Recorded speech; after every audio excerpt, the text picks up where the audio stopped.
Maker Signal with Benjamin Lyles. Hi everybody, welcome back to the Maker Signal. I'm Benjamin Lyles, and today I want to talk about something that I think is probably going to come up a lot on this show. Can AI make us more creative or just more lazy?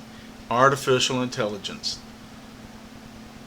More specifically, I want to ask a question that I think a lot of creative people, yeah, I just asked that, are wrestling with right now. Can I actually make us more creative, or does it just make us lazy? And I want to approach that a little differently than just sitting here and talking about AI in theory, because I do use AI. I use it while I'm writing. I use it while I'm working with music. I use it when I'm programming. I use it when I'm trying to challenge an idea or figure out whether something I've created is actually working the way I think it is. In fact, this whole script that I'm reading from and doing my best to engage and keep my eye up on the camera as well, all of it is mine. I've put a lot of thought, I've put a lot of process of mine into what I want to say, how I want to say it, and ChatGPT has helped me figure it out, how the best way to do this and keep everything within the time constraint that I want. So, with that said, let's get back into this. I use it when I'm trying to challenge an idea or figure out whether something I've created is actually working the way I think it is. But that does not mean the idea stopped being mine. And that distinction matters to me, because there's a huge difference between saying, AI, make something for me, and saying, here's what I'm trying to make, help me make it better. Those are not the same creative process. One of the things that bothers me a little bit about conversations around AI is that people sometimes act like the moment AI touches something, suddenly the person creating it had nothing to do with it. And that's just not how I use it. Take a book I've been developing called The Night Before the Cross. The idea behind that book is completely mine. The way I think about the subject is definitely mine. The message I'm trying to communicate is mine. The decisions about what belongs in the book, what doesn't belong in the book, what needs to be stronger, what needs to be changed, those are also mine. AI didn't wake up one morning and say, you know what Benjamin should write The Night Before the Cross. That's not what happened. I had the idea, I had the direction, I had the themes, I had the things I wanted to explore. What AI can do is help me take that material and say, okay, is this section clear? Am I repeating myself? Does this chapter actually make the point I think it makes? Could this paragraph be tighter? Is there another angle here that I haven't considered? To me, that's not AI being the author. See, there's a difference there. That's AI being much closer to an editor, which is where I'm trying to come from. Because if everything is my idea and I'm trying to flesh out what I'm wanting to say, and I'm saying, hey, please look over my shoulder for me, be a mentor in some degree, and tell me, does this make sense here? It's kind of like when I was younger and I would write an essay. My mom would come up behind me and she'd say, Benny, what you've got here, let me just edit this for you. All the strike throughs that my mom would do, and she'd write in little notes for me about make this thought a little bit better, or she'd have a suggestion on how to rewrite something. You know, I would tool around with the idea a little bit better, and I'd go back, I'd rewrite and show it to my mom, and she'd say, that's much better, that needs a little bit more work on it. You know, I've gotten to a point where even I, as a writer, as an author, as a songwriter, as a creator, that I finally have that I, as an editor, where I can actually say, you know, this makes better sense exactly this way.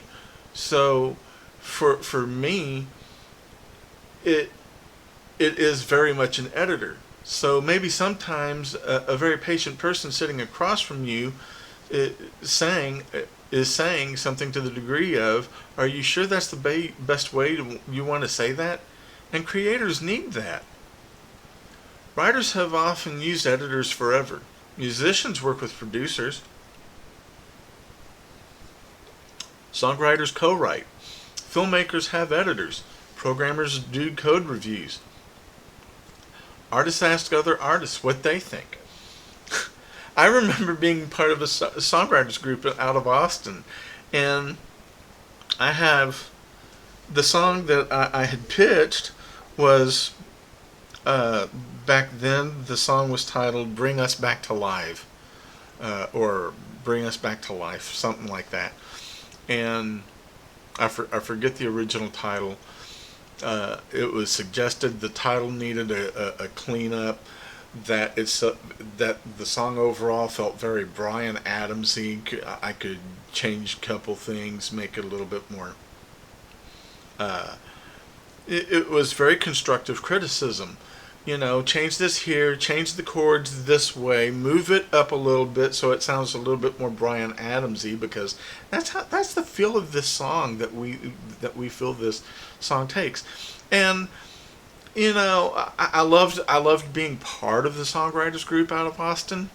It was very formative for me. It helped me realize this is exactly where I'm wanting to be. This is exactly where I need to be. Oh my God, this is so cool. Songwriters actually helping songwriters to get better as songwriters. Well, guess what? ChatGPT can do that for you. It doesn't take away. It's if you use it as an editor, that's one thing. But if you're saying, "Hey, I need help writing this. Would you help me write it?" That turns into plagiarism rather quickly. If you're saying, "Hey, write this for me," that's where I draw the line. I will not do that. What I will do is I'll have the core idea. I'll say, like for the night before the cross, my original thought was, hey, I want to take Stephen King's idea that he had for Carrie,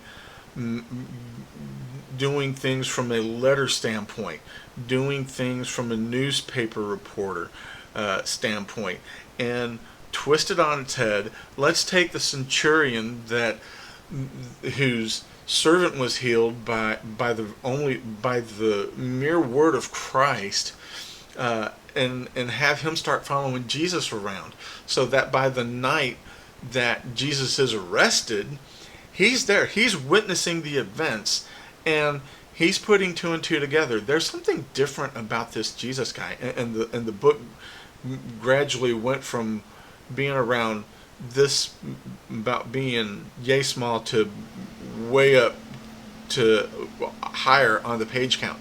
And I think it's one of my best books I've actually written, because I had the idea and I'm like, whoa, what if we actually gave that centurion a name? In the Bible, we don't know that centurion's name. We're never given the name of that Roman soldier who said, hey, would you mind healing my servant? You don't have to come. Just say the word. He'll be healed. I mean, I could tell one of my own officers, hey, go do this, and they'll do it. So, you know, Jesus was amazed by the Roman centurion's faith, and guess what? It happened. So, you know, the whole idea was there for me, and I knew I was going to probably botch up my own writing. So I just said, hey, could you help me tighten this up in spots? I was reading it as I was going, and it's a great read. I cannot wait to actually buy my own book and actually give it to my pastor, because I have a feeling he's going to go through that book like with a fine-tooth comb. He's going to read it, and he's going to say, whoa, I would never have thought of writing it that way. I would have never thought to put two and two together the way you did and write it that way. That's outstanding, Benjamin. Of course, he likes to call me Benjamin because I do play guitar. But that doesn't mean the work suddenly stops belonging to the person who created it. Sometimes another person makes the work better because they challenge you. They catch something you missed. They ask the question you didn't think to ask. Okay, good. We're on time for right now. They tell you when something is working, and sometimes, more importantly, they tell you when it isn't. And that's going back to when I was talking about my song "Bring Us Back to Life." Um, I don't my song "Bring Us Back to Life." I was told there were certain things that weren't working with the song, and I fixed it. I think AI can play some of that role. Not perfectly, and certainly not without judgment, but as a tool, absolutely. And this is where I think people misunderstand creative work anyway. They see the finished thing, they don't see all the fine tuning, they don't see the sentence you rewrote 5 times.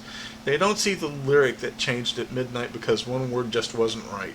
They don't see the section of code you rebuilt because the first version technically worked but was terrible. Like it was filled with syntax errors. You had a semicolon or two out of whack, and you had to just go through it with a fine tooth comb. I've been there. I really have.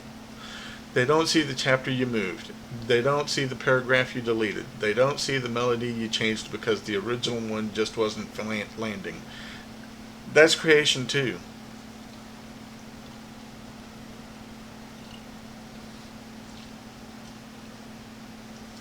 Actually, a lot of creating is exactly that. Fine tuning, making decisions, listening, changing, testing, reworking, sometimes starting over, and AI doesn't remove that. At least it shouldn't. If anything, I think a good creative use of AI can give you more things to evaluate, and that means you still need taste, you still need judgment, you still have to know what you like. You still have to know what sounds like you. A good example of this for me is songwriting. I worked on a K-pop song called "Give Me," and this is another song I actually recently wrote. Some of the lyrics I already had were, "You keep saying, baby, baby, give me more, like love is something you can order from the store." And then, "I've got my own name, my own money, my own plans. You can hold my hand, but you can't hold back my hands." And the chorus had, "Give me this, give me that, I don't need to take your crap." There was already a personality there. There was already an attitude. There was already a character. The song knew what it wanted to be. So when I used AI to help develop it, I wasn't asking it, "Please invent a personality for me." I was saying, "This is the direction, this is the voice, this is the tone. Help me push it farther." That's different. And I think this is where creators need to be careful. If you don't bring anything to the table, then yeah, AI may end up doing most of the creative work. It'll be more the grunt than you are. But if you already have something to say, if you already know what you're trying to make, AI can become a tool that helps you test it, stretch it, challenge it, and refine it. It did that for me with "Give Me." That's probably the phrase I keep coming back to. I want AI to challenge me. I don't want it to replace me. If I'm writing something and AI says that point feels weak, good. Now I have to decide whether I agree. If it suggests a different line in a song, fine. Or if it tells me your wording here is just a little off, let's fine tune that to this, and I'm looking at it and I'm like, I don't like it that way. Let's try it this way. It's like iron sharpening iron there. Two like two heads are better than one, kind of a thing. So that's how I tend to use ChatGPT, because I don't literally have a lot of space for other people to be in my apartment with me and say, "Hey, I like your direction on this. This could sound better. You could do this better." I do have a friend downstairs who's a musician and songwriter like I am. I don't get a whole lot of chance to talk to him, but when I do, and we're bouncing ideas off of each other, oh my God, you should see the creative juices going. He'll tell me, "You need to be counting things out so that we can actually record this the right way." Or he'll say, "I don't think you really paid attention to how this song goes. I think you need to practice it a little bit more." We've had those discussions before. And He's a hoot to talk to. I just adore the guy for challenging me and saying, "Hey, practice this up, get better at it, come back to me, we'll hammer it out," and we do. Uh,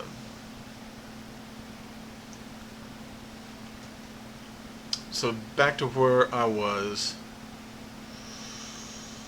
Now I have to decide whether it sounds like me. If it suggests a better way to restructure a chapter, great.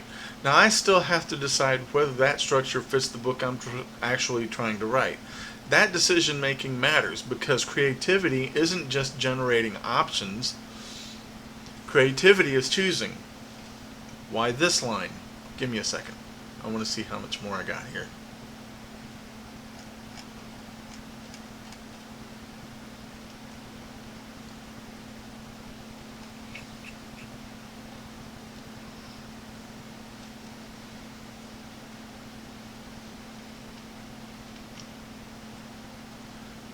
The decision making matters because creativity isn't just generating options, creativity is choosing.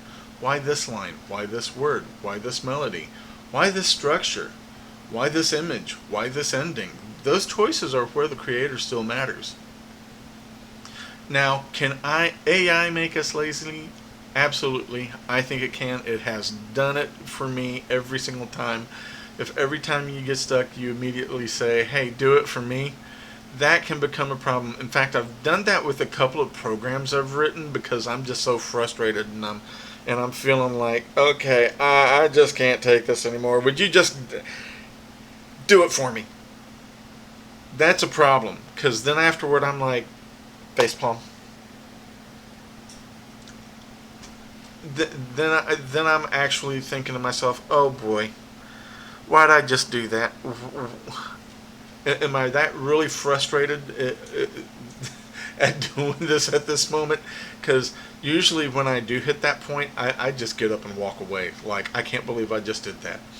That can actually become a problem because sometimes being stuck is part of the process. Sometimes frustration teaches you something.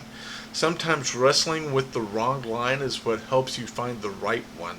Sometimes writing a terrible first draft is how you figure out what the good version is supposed to be. So if AI removes every uncomfortable part of creating, we may also be removing some of the parts that help us grow. That's where I think the danger is. Not that AI exists, not that creators use it, but that we get to the point where we stop developing our own instincts because we always ask the machine first. So there is a question I do ask myself. I think creators should ask. Is pretty simple. Did AI help me express my idea better, or did it replace my ideas? That's a big difference. With The Night Before the Cross, I know where the book came from.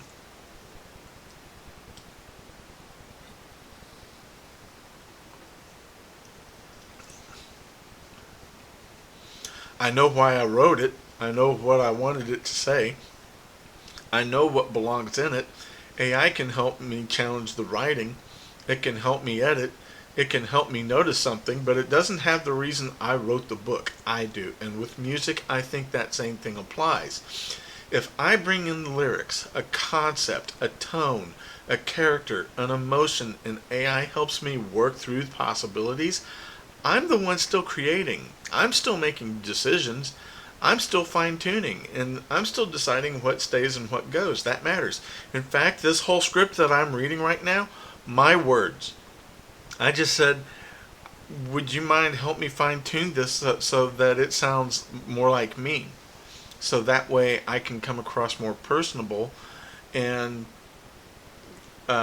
make the point that I'm trying to make. I'm the creator here. You're just helping me edit this in such a way that it becomes something and that I am the one putting it out to you guys. And I think this is where creative identity really becomes important. You still have to develop a voice. You still have to know what sounds like you. Because otherwise, how do you know when AI gives you something that doesn't? If I'm working on a song and I get a lyric back that technically works but doesn't sound like something I would ever say, I don't use it. And I really don't. If I'm writing a book and a paragraph sounds too polished, too generic, too academic, too whatever, I change it because the goal isn't how do I make this sound like AI wrote it really well? The goal is how do I make this sound more like me? That's where I think AI can be incredibly useful. Not as a replacement for personality, but as something that helps me recognize, but as something that helps you recognize your personality more clearly. And because this is where the maker signal, and because this is the maker signal, I also think there's a faith side to this. Believe creativity has purpose. Give me 1 second. We're getting there. Good. I believe creativity has purpose. I believe that what we make matters, and I don't think every tool we use has to be feared just because it's new. But I also don't think every tool should be used without thought. Just because something can be automated doesn't mean it should be. Just because something can be generated instantly doesn't necessarily mean instant is better. Sometimes the process matters. Sometimes the struggle matters. Sometimes taking longer is part of what gives the work depth. So for me, using AI creatively still comes back to intention. Why am I using it? What am I trying to accomplish? Am I learning? Am I growing? Am I still making meaningful decisions? Or am I just pressing a button? That's the line I'm interested in. So can AI make us more creative? Yes. I think it can. Can it make us lazy? Yes, I think it can do that too. And I don't think the answer is in the technology itself. I think a lot of the answer is in us. If we use AI to avoid thinking, we probably become worse thinkers. If we use AI to avoid learning, we probably learn less. If we use AI to replace our voice, eventually we may stop knowing what our own voice sounds like. But if we use it to challenge us, to edit, to brainstorm, to test ideas, to help us see something from another angle, then I think it can be an incredible creative tool. The key is that the creator still has to create. So that's where I am with AI right now. I don't see it as an enemy of creativity. I don't see it as the replacement for creativity either. I see it as a tool, a very powerful tool. And like every powerful tool, it depends on what we do with it. For me, the goal is pretty simple. I want AI to help me become a better creator. I don't want it to become the creator instead of me. And I think that distinction is going to matter more and more as this technology develops. If you use AI in your own creative work, I'd really be interested to know how you use it. Do you use it for writing, music, programming, editing, brainstorming? Or do you avoid it completely? Let me know what you think. I'm Benjamin Lyles. This is the Maker Signal. Thanks for spending some time with me, and I'll see you in the next one.